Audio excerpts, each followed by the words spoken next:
What's going on, everybody? It's Zach back again. Happy Canadian Thanksgiving if you are Canadian and you're watching this video. I'm recording this Monday morning. It's Thanksgiving weekend.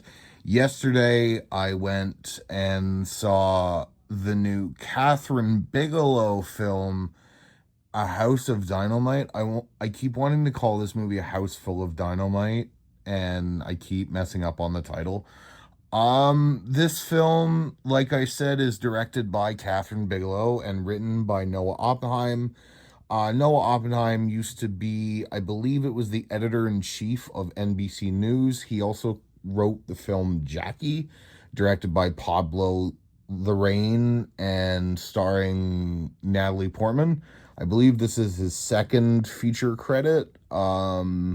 This is Catherine Bigelow's first film in 8 years? Nine? Yeah, Detroit was in 2017. So yeah, 8 years.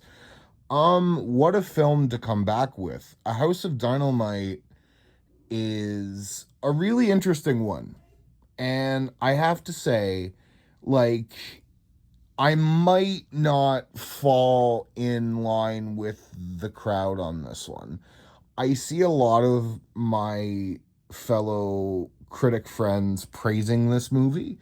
And listen, it's directed really well. The cinematography, I think that it does the thing that the Smashing Machine does, where it's almost like a documentary style of filmmaking, really well. I honestly I think it does it better than the Smashing Machine.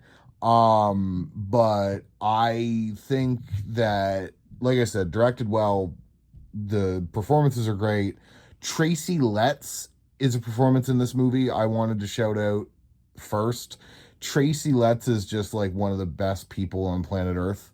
And anytime he shows up in a movie, my heart warms. And there is a line that he has in this film about the Mets that is so like Sean Fennessy big picture core that I audibly laughed in the theater. Like I out loud. So I've been talking for almost 2.5 minutes and I have yet to describe the plot of this movie.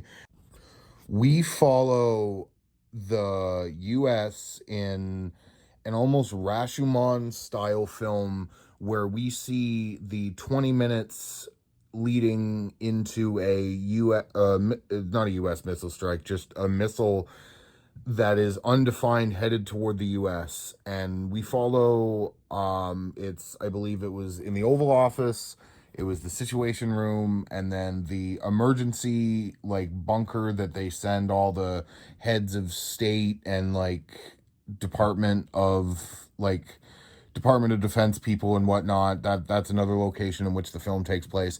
And it's just this kind of like thriller, like I said, like Rashomon, where like you see this 20-minute period from all these different perspectives. And listen, all the performances in this movie are very well done. Everybody in this movie is great. Rebecca Ferguson's incredible. Even the guy who played Jay Duvance kind of redeems himself here a little bit, playing a staffer that is just kind of going with the flow in the chaos. Another performance I want to shout out in particular is Tracy Letts, who plays one of the generals and gives one of the most Sean Fennessy big picture core lines I've ever heard that caused me to audibly laugh very loudly in the theater at this serious drama. Um, Now, here's my negative. It looks great. It has an almost documentary filmmaking style to it that I really enjoyed. It almost kind of reminded me of the way that the Smashing Machine was filmed.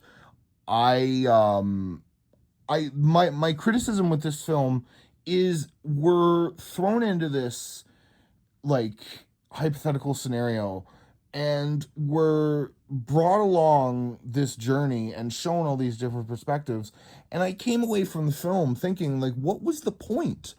Like, was it to scare people? Like, is that what the intention of this film is supposed to be?